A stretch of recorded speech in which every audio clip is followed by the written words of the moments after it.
تبقوا أهلا بكم. هي كده فوتش بتشيت كانت قدام من حلقات أختي سبوكتيس. النهاردة يا جدعان جينا لكم بلعبة رعب. النهاردة يا جدعان هنحلم أحلام ياما جدا جدا جدا. الناس قاعدين يضربونا ولسه العربية بتاعتي هتيجي، دي عربية غيري. ودلوقتي بيقولوا لي تكون كبيرة ولا صغيرة، بس أنا أكون كبيرة عشان أنا يا جدعان لازم أكون كبيرة وأواجه الصعوبيات. فيلا بينا، العربية بتاعتي جت. ركبت يا جدعان، وانا كلهم حتى البنات اختاروا العصايات ما عدا انا اخترت الضمادة، عشان لما اموت من الوحش بتاع الحلم اكون معايا ضمادة اشفي نفسي من الحلم. ودي ضمادة ما بتخلصش، دي ضمادة طبية جايباها من عند اختيس. شايفين دلوقتي يا جدعان العربية لونها ايه؟ العربية لونها بيضة وكلام بالانجليزي كده. يا ترى هنروح فين والحلم يبقى عبارة عن ايه بجد؟ انا خايفة اكون جبت الضمادة على الفاضي ويكون حلم حلو او حلم مش هموت فيه. انا هفهم من صحابي يا جدعان، دي طبعا كل العربيات دي فيها ناس. انا هفهم من صحابي اللعبة دي ايه وهقول لكم. ودي 12 عربية وهادي 7 عربية جت. انا هفهم من صحابي يا جدعان وارجع لكم. انا فهمت من صحابي يا جدعان عشان في سرير بينك اللي هو بتاع البناتي، وفي سرير اخضر بتاع الصغننين، وفي سرير ازرق بتاع الكبار. واحنا ان شاء الله هننام فيه وهنصحى الصبح بدري هنحلم اللي فيه ناس هيفضلوا يضربونا وهنضطر نستخبى. بعد كده هنقوم نلاقي نفسنا كل ده حلم. يلا بينا يا جدعان ننام، بعد كده نستخبى في مكان اسطوري. جدعان لقيت قطه، يا رب ما تخبشنيش حاجه كده. شايفين حاجه؟ انا مش هقرب منك تاني. اللي هو سرير البنات اللي هو البنك، وانا حاجزه ده ليا. وده مكان طبعا الصغيرين، وده وما اعرفش، انا مش حاجز حاجه يعني، انا بس بوريكم كل الالوان اللي انا قلت لكم عليها. واخر الموضوع الولاد، طبعا المرتبه لونها ازرق عشان هما بيحبوا الازرق. وانا بقى اروح على السرير، يعني ماليش دعوه بسرير الولاد. نمت انا الغطا اللي انا اقتربتها اللي انا يا جدعان نمت ساعة واحدة بس.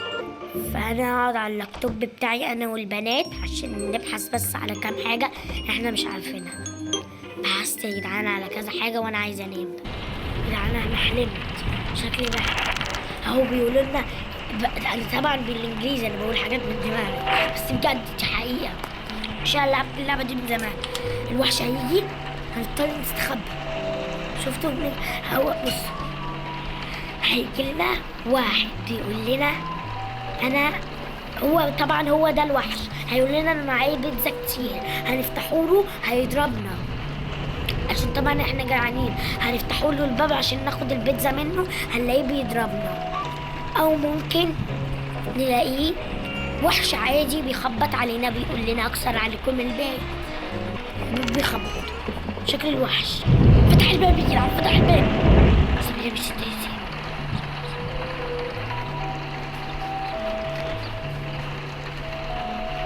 أعوذ بالله أعوذ بالله. بصوا يا جدعان شايفين الباب اهو بتاع البيتزا. لا مش هنفتح لك يالا. طب هنعمل ايه يا صحابي؟ مش هنعمل ايه بقى؟ طب يلا بيتزا. لا مش عايزين بيتزا حبيبي.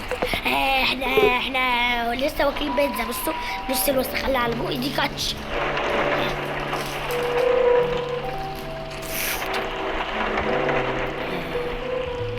ماما انا جاي وراك يالا، جاي وراك يا حبيبي. واحد محمود اسمه محمود يا جدعان بيقول لي اللي هم هيقفلوا النور عشان انت ما كنتش واخده بالك.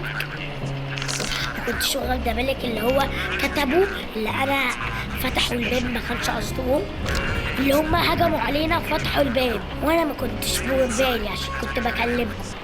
هو قال لي انت ما شفتيش ان هم هيجوا، بس جدعان التلفزيون بيقول المكان ده هو هيجي الوحش نفسه هو وهيجينا واحنا في الحلم، يعني هو جاي دلوقتي.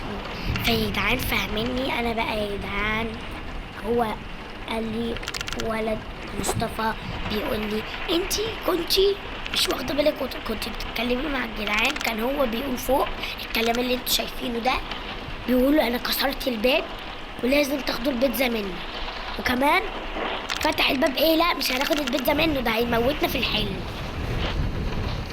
فانا يا جدعان مش شايفه حاجه وقلقان.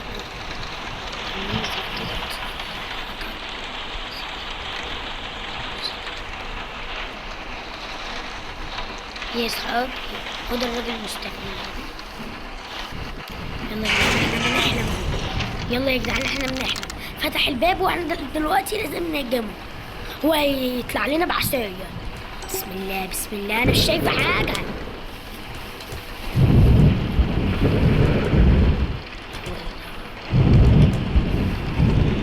سامعين؟ شايفين عين؟ انا مش شايفه حاجه. نرجع الحمد لله نرجع.